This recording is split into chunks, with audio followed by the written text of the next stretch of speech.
Muy buenos días para todos. Les saludamos en el glorioso nombre de nuestro Señor Jesucristo, deseando que la bendición del Señor siga siendo derramada sobre todos en este día. Y queremos seguir considerando algunas meditaciones en los salmos que hacen referencia al Señor Jesucristo, conocidos como salmos mesiánicos. Y en esta oportunidad vamos a considerar el Salmo 16. A partir del versículo 9 hay una referencia mesiánica. Sin embargo, lo vamos a leer en Hechos de los Apóstoles, capítulo 2, porque así lo citó el apóstol Pedro en la predicación aquel día. Entonces, por eso leamos en Hechos, capítulo 2, a partir del versículo 2. Varones israelitas, oí estas palabras. Jesús Nazareno, varón aprobado por Dios entre vosotros, con las maravillas, prodigios y señales que Dios hizo entre vosotros por medio de él, como vosotros mismos sabéis. A este, entregado por el determinado consejo y anticipado conocimiento de Dios, prendisteis y matasteis por manos de inicuo, crucificándole, al cual Dios levantó sueltos los dolores de la muerte, por cuanto era imposible que fuese retenido por ella. Porque David dice de él: veía al Señor siempre delante de mí, porque está a mi diestra, no seré conmovido. Por lo cual mi corazón se alegró y se gozó mi lengua, y aún mi carne descansará en esperanza, porque no dejarás mi alma en el Hades, ni permitirás que tu santo vea corrupción. Me hiciste conocer los caminos de la vida, me llenarás de gozo con tu presencia. Varones hermanos, se os puede decir libremente del patriarca David, que murió y fue sepultado, y su sepulcro está con nosotros hasta el día de hoy. Pero siendo profeta y sabiendo que con juramento Dios le había jurado que de su descendencia en cuanto a la carne levantaría al Cristo para que se sentase en su trono, viéndolo antes habló de la resurrección de Cristo, que su alma no fue dejada en el Hades, ni su carne vio corrupción. A este Jesús resucitó Dios, de los cuales todos nosotros somos testigos. Así que exaltado por la diestra de Dios, y habiendo recibido del Padre la promesa del Espíritu Santo, ha derramado esto que vosotros veis y oís. Dejemos la lectura hasta allí, esperando la bendición del Señor. Amén. Bueno, es maravillosa la referencia que hemos leído, porque el apóstol Pedro cita la porción del Salmo que es mesiánico, allí es del Salmo 16, y a su vez da la explicación por medio del Espíritu Santo de lo que quiso decir el salmista al momento de escribir este salmo, como una referencia profética a la muerte y resurrección de nuestro Señor Jesucristo. Y es de eso lo que habla este salmo, principalmente en esa parte donde dice que no dejarás mi alma en el Hades, ni permitirás que tu santo vea corrupción.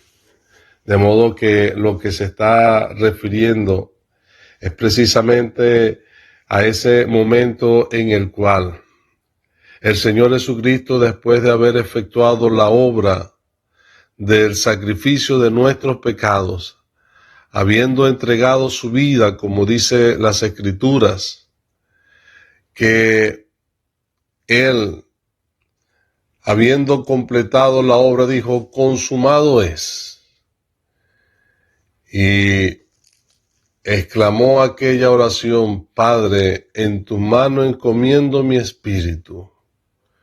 Inclinado la cabeza, expiró. Y habiendo muerto, dice la Escritura también que después de que se comprobó que ya estaba muerto, aún así los soldados traspasaron su costado con aquella lanza. Y fueron estos hombres piadosos, José de Arimatea y también Nicodemo, los que le bajaron de aquella cruz para darle una sepultura digna, cumpliéndose también lo que dice la profecía, que fue contado con los pecadores, pero con los ricos fue en su muerte. Tenía José de Arimatea un sepulcro nuevo, labrado en una peña, y después de bajar al Señor de la cruz, envolverlo en unas sábanas limpias, ungirlo con aquella mirra traída por Nicodemo, fue sepultado dignamente, colocado en aquel sepulcro nuevo. Pero dice las Escrituras también que el Señor Jesucristo, sueltos los dolores de la muerte, Dios le resucitó al tercer día. De modo que, como expresa el apóstol, el Señor Jesucristo murió por nuestros pecados según las Escrituras, o como estaba escrito, pero también resucitó como estaba también escrito acerca de él. De modo que tenemos la plena confianza de que aquel que murió en la cruz por nuestros pecados también resucitó para nuestra justificación. Y es maravilloso esto porque el apóstol Pedro está citando este versículo como un testimonio de lo que ellos mismos habían visto. Dios había resucitado de entre los muertos aquel que ellos, los judíos, habían crucificado, le habían dado muerte, porque era el cumplimiento de aquella promesa: no dejarás mi alma en el Hades, ni que tu santo vea corrupción. Hay algo que se cumplió en el Señor, a diferencia de lo que ocurre con los cadáveres, que al pasar unos días empieza a descomponerse, porque son cuerpos corruptibles que están así marcados con la presencia del pecado. Sin embargo, nuestro amado Salvador, habiendo sido concebido sin pecado y viviendo en este mundo sin contaminarse con el pecado, él no vio corrupción, porque en su cuerpo no había el pecado. En su cuerpo moró siempre la justicia, y el Señor Jesucristo, aun cuando él puso su vida y su cuerpo experimentó la muerte, sin embargo, era imposible que viera corrupción. Y aún sobre todo eso, también porque Dios le resucitó de entre los muertos. El apóstol Pablo dice que si el Cristo no hubiese muerto y resucitado, si él no hubiese sido levantado de entre los muertos con poder y gloria, vana sería nuestra predicación. Porque ahora él, por medio de su sacrificio y de su resurrección, nos ofrece a nosotros el perdón de nuestros pecados y la vida eterna. Porque Cristo murió y resucitó para poner de esa manera a nuestro alcance la vida y la inmortalidad. Él la sacó a la luz. Él no quedó allí, sino que Él resucitó y ahora vive en el poder de una vida indestructible. Y Él ofrece entonces a aquellos que han creído en Él la resurrección de sus pecados. Principalmente Él dice: el que cree en mí, aunque esté muerto, vivirá. Porque el Señor Jesucristo dijo: yo soy la resurrección y la vida. El que cree en mí, aunque esté muerto, vivirá. Y todo aquel que vive y cree en mí no morirá eternamente. ¿Crees esto? Y ciertamente el Señor Jesucristo nos da a nosotros, los que ponemos nuestra fe en Él, esa maravillosa promesa que se convierte en una experiencia al momento de nosotros aceptar a Cristo como nuestro Salvador personal. En nosotros se experimenta esa resurrección de pasar de muerte a vida.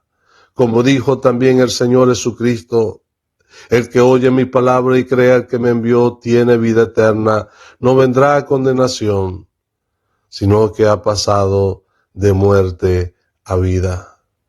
Es que en el Señor Jesucristo hemos experimentado eso, aquellos que un día estábamos muertos en nuestros delitos y pecados, siguiendo la corriente de este mundo, Él nos dio vida juntamente con Cristo, y por Cristo somos salvos. Y no solamente eso, de una resurrección espiritual, sino que también la resurrección del Señor Jesucristo nos da garantía de una resurrección física para aquellos que han creído en el Señor y que tengan que pasar por la experiencia de la muerte. Por eso el Señor Jesucristo nos es así garantía de vida, garantía de inmortalidad, garantía de incorrupción. Por eso el apóstol Pablo dice: no quiero que os entristezcáis como aquellos que no tienen esperanza, porque si creemos que Cristo murió y resucitó, así también traerá Dios con Cristo a los que han dormido con Él. ¿Y cómo va a ser esa resurrección? Dice las Sagradas Escrituras que es necesario que lo corruptible se vista de incorruptibilidad y que lo mortal se vista de inmortalidad, para así triunfar para siempre sobre la corrupción del pecado y la muerte. Ahora es maravilloso adorar y meditar en un Cristo vivo, en un Cristo que está exaltado hasta la diestra, habiendo resucitado de entre los muertos. Qué maravilloso fue que el Señor Jesucristo, aunque experimentó la muerte, Él no vio corrupción, porque Dios le resucitó para nuestra justificación. De modo que nosotros predicamos a Cristo crucificado, pero también a un Cristo que ha resucitado de entre los muertos. Que el Señor haga prosperar su palabra en nuestros corazones. Amén.